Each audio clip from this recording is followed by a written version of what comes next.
Hello everyone. Our today's topics are trading concern, not for profit concern, goodwill, profit, loss, income and revenue. So we'll see one by one. First is a trading concern. Now trading concern means what? It is a business concern established with an object for earning profit by selling goods. म्हणजेच एखादी organisation किंवा एखादा business कशासाठी establish करतात किंवा कशासाठी start करतात? Just to earn profit, फक्त प्रॉफिट मिळवण्यासाठी जो बिझनेस ओपन केलेला असतो तर त्याला म्हणतात ट्रेडिंग कन्सर्न. ओके, फक्त प्रॉफिट मिळवणं हाच त्यांचा उद्देश असतो. प्रायमरी मोटिव्ह असतो to earn profit. It is also known as commercial organisation or profit making organisation. याच ऑर्गनायझेशन्सलाच कमर्शियल किंवा प्रॉफिट मेकिंग ऑर्गनायझेशन्स म्हणतात. मग हा प्रॉफिट कशा थ्रू मिळवतात ते? सो बाय सेलिंग गुड्स, फक्त गुड्स सेल करून, जे प्रोडक्ट्स त्यांच्याकडे असतात ते सेल करून, ते विकून जे पैसे मिळतात किंवा जे इन्कम होतं तेच त्यांचं एम असतं, ऑब्जेक्टिव्ह असतं बिझनेस रन करण्याचं. For example any sole trading और any partnership firm, any joint stock company, कुठचेही आपल्या आजूबाजूचे शॉपकीपर घ्या किंवा एखादी कंपनी घ्या, कशासाठी काम करत असतात? टू मेक मनी और टू अर्न प्रॉफिट. म्हणून तो ट्रेडिंग कन्सर्न असतो. ट्रेडिंग कन्सर्नचा मोटिव्ह काय असतो? Just to earn profit. आणि ते कशा थ्रू प्रॉफिट मिळवत असतात? By selling goods. Next is a not for profit concern. As a name indicate, not for profit. These organizations are not established for earning profit. म्हणजेच या ऑर्गनायझेशन्सचा त्या motive जो असतो, ऑब्जेक्टिव्ह जे असतं ते फक्त प्रॉफिट मिळवणं हा नसतो. म्हणजे प्रॉफिट मेकिंगसाठी या ऑर्गनायझेशन्स ओपन केलेल्या नसतात. मग कशासाठी केलेल्या असतात? To render services to the society. Services ज्या असतात, काही सेवा असतात त्यांच्याकडे, त्या रेंडर मीन्स देण्यासाठी सोसायटीतल्या लोकांना या ऑर्गनायझेशन्स ओपन झालेल्या असतात. फॉर एक्झाम्पल स्कूल्स, कॉलेजेस और एनी चॅरिटेबल ट्रस्ट, हॉस्पिटल्स. आता स्कूल, कॉलेजेस, हॉस्पिटल्समध्ये डायरेक्टली कुठचेही प्रोडक्ट सेल केले जात नाहीत, कुठचेही गुड्स विकले जात नाहीत. मग ते काय करत असतात? स्कूलमध्ये, कॉलेजेसमध्ये टीचर्स असतात, प्रोफेसर्स असतात, ते त्यांचे सर्व्हिस रेंडर करत असतात, राईट. म्हणून ती नॉन फॉर प्रॉफिट ऑर्गनायझेशन आहे, कारण तिथे फक्त प्रॉफिट मिळवणं हा मोटिव्ह नसतो आणि तिथे डायरेक्टली गुड्स सेल केले जात नाही. Next term is profit. Next loss, income and revenue. Will see one by one. Will take an example. Suppose profit. Now profit means what? If selling price is more than cost price of goods, then it is known as profit. म्हणजेच मी 100 रुपीजचं book, 100 rupees is a cost price. म्हणजेच मला ते book 100 रुपीजला मिळालेलं आहे होलसेलरकडून, right. मग आणि मी ते समजा 200 रुपीजला विकलेलं आहे, म्हणजे त्याची सेलिंग प्राईस झालेली आहे 200 rupees. So 200 minus 100 is equal to 100 rupees.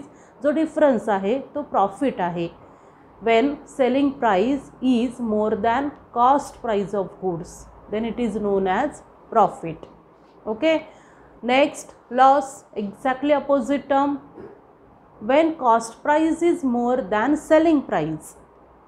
समजा 200 रुपीजचं बुक मी 100 रुपीजला विकलेलं असेल, म्हणजे मी 200 रुपयाला विकत घेतलं आहे पण ते 100 रुपयाला विकलं आहे, तर तो माझा लॉस आहे. When cost price is more than selling price, then it is known as loss. Now income. Income means what? इन्कमच्या आधी आपण आता बघणार आहोत revenue. Revenue means what? Direct जे आपल्याला पैसे मिळत असतात आपले गुड्स सेल केल्यानंतर. नीट लक्षात घ्यायचं आहे. Revenue means what? एखादी आपण म्हणजे एखादा आपला बिझनेस आहे, त्याच्यामधून आपण ज्या वस्तू विकत असतो त्या वस्तू विकल्यानंतर जे आपल्याला पैसे मिळतात त्याला रेव्हेन्यू म्हणतात.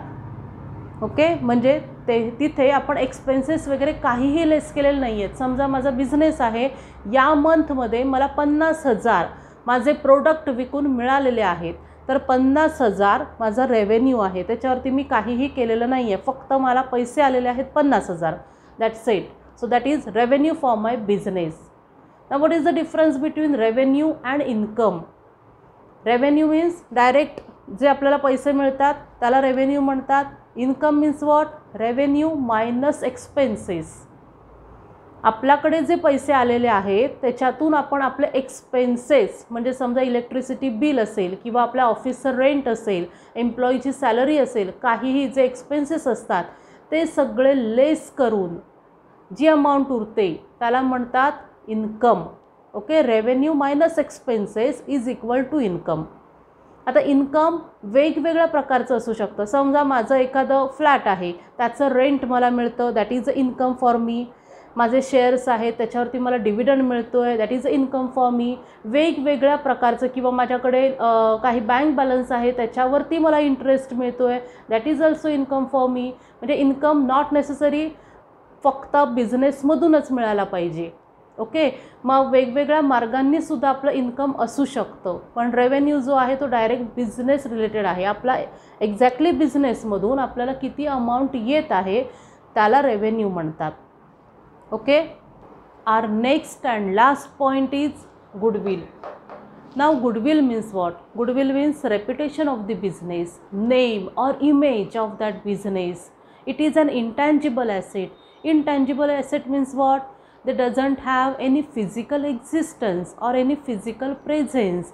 म्हणजेच आपले असे असेट्स की ज्यांना आपण हात लावू शकत नाही, त्याला फिजिकल एक्झिस्टन्स नसतो, म्हणजे आपल्याला ते दिसत नसतात, तरीसुद्धा ते आपले ॲसेट्स असतात. ओके, मग गुडविल हे इंटँजिबल ॲसेट का आहे? कारण गुडविल, आपलं नाव किती आहे ते आपल्याला डायरेक्टली दिसत नसतं, ते आपल्याला डायरेक्टली काउंट करता येत नाही. मग ते डिसाईड कसं करतात की कुठच्या कंपनीचं गुडविल जास्त आहे? ओके, मग किंवा काय काय फॅक्टर्स इन्क्लूड असतात गुडविल डिसाईड करण्यासाठी, तेच आपण आता बघणार आहोत. समजा 2 शॉप आहेत. ओके, तुमच्या जिथे तुम्ही राहता त्या एरियामध्ये 2 शॉप आहेत. हे सपोज ए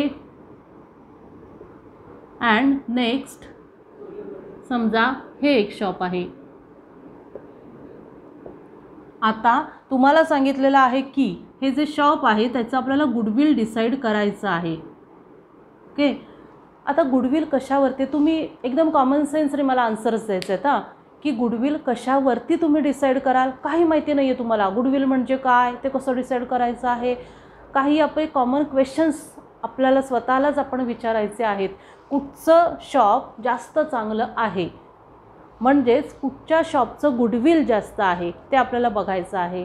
तर सगळ्यात पहिल्यांदा आपण काय बघणार आहोत की त्या शॉपमध्ये काय काय गुड्स आहेत, जे आपल्याला गरजेचे आहेत ते आपल्याला मिळतात का? ओके, तर या शॉपमध्ये मिळतात, ह्या शॉपमध्ये पण मिळतात. समजा कॉमन फॅक्टर आहे, दोन्ही शॉपमध्ये आपल्याला जे पाहिजे ते गुड्स मिळतात. या शॉपमध्ये समजा एकदमच एक्सपायर वगैरे झालेले असतील, म्हणजे एकदम जुना स्टॉक असेल, इथे चांगले नवीन स्टॉक अवेलेबल असतो. इकडे prices as compared to this shop prices are higher. Here prices are reasonable. Reasonable म्हणजे ओके, नॉर्मल सगळ्या लोकांना परवडतील अशा प्राइसेस या शॉपमध्ये आहेत. ओके, नेक्स्ट हे शॉप समजा काही त्याला रेस्ट्रिक्शन्स असतील, म्हणजे सकाळी 10 वाजल्यापासून ते संध्याकाळी 7 वाजेपर्यंतच ओपन आहे. हे शॉप दिवसभर ओपन आहे. किंवा या शॉपमध्ये एकदमच जुना, म्हणजे एकदमच आउटडेटेड स्टॉक आहे. इथे ट्रेंडी स्टॉक आहे, म्हणजे आत्ता जे करंट काही ट्रेंड्स असतात ते प्रोडक्ट इथे विकले जातात. ओके, नेक्स्ट इथे आपण समजा आत्ता ऑर्डर दिली तर 2 दिवसांनी आपल्याला गुड्स मिळत असतील. इथे तसं नाही आहे, आत्ता मागितले लगेच आपल्याला मिळत आहेत सगळे जे काही आपले प्रोडक्ट आहेत ते. ओके, किंवा इकडचा जो स्टाफ आहे, इथे हा एकच माणूस आहे, त्याच्याकडे जास्त माणसं नाही आहेत काम करायला, म्हणजेच आपली जी सर्व्हिस आहे, म्हणजे आपल्याला जे सर्व्हिसेस देतात ती डिले होते आहे, उशीर लागतो आहे आपल्याला गुड्स मिळण्यासाठी. इथे तसं नाही आहे, नंबर ऑफ वर्कर्स आहेत, पटापट काम करतात आणि आपल्याला पाहिजे ते प्रोडक्ट्स पाहिजे त्या वेळी देतात. ओके, मग हेच सगळे फॅक्टर्स असतात गुडविल डिसाईड करण्यासाठी. मग आता तुम्हाला सांगितलं की कुठच्या शॉपची व्हॅल्यू जास्त असेल. शॉप सपोज दोघांचं पण सेम त्याचं हे असेल, कॅपिटल तेवढंच इन्व्हेस्ट केलेलं असेल, तेवढेच किमतीचे गुड्स दोघांकडे असतील, तरीसुद्धा कुठचं शॉप जास्त चांगलं आहे किंवा कुठच्या शॉपचं गुडविल जास्त आहे, तर ऑफकोर्स या शॉपचं. कारण या शॉपमध्ये पाहिजे ते गुड्स मिळतात, पाहिजे त्या वेळी मिळतात, रिझनेबल प्राइजेसमध्ये मिळतात, वर्कर्स चांगले आहेत, हेल्पफुल आहेत, ओके, कोऑपरेटिव्ह आहेत, कॉम्पिटंट आहेत, किंवा त्यांनी जास्तीत जास्त ट्रेंडी त्यांच्याकडे स्टॉक अवेलेबल असतो. ओके, तर हेच फॅक्टर्स असतात गुडविल डिसाईड करण्यासाठी. म्हणजेच आता ह्याचं आणि ह्याचं दोघांमध्ये जर कम्पेअर केलं तर डायरेक्टली आपल्याला म्हणजे आपण मनीमध्ये काउंट करू शकत नाही की कोणाचं गुडविल किती आहे ते, पण ते आपल्याला असं कम्पेअर करता येतं. आपल्याला दिसत असतं की कुठचं शॉप जास्त चांगलं आहे. Okay, so that is about goodwill. Goodwill is a reputation of the business. It is a name or a image of the business. आपल्या दुकानाची किंवा आपल्या बिझनेसची ओळख असतं, रेप्युटेशन असतं गुडविल म्हणजे, जे डायरेक्टली डोळ्यांना दिसत नाही, पण ते आपलं ॲसेट आहे किंवा आपल्या त्या नावावरती आपल्याला जास्तीत जास्त ऑर्डर्स मिळत असतात. Okay, so this is all about goodwill. Now in today's lecture we have seen trading concern, not for profit concern, goodwill, profit, loss, income and revenue. So we'll stop here today and we'll see another topics in next lecture.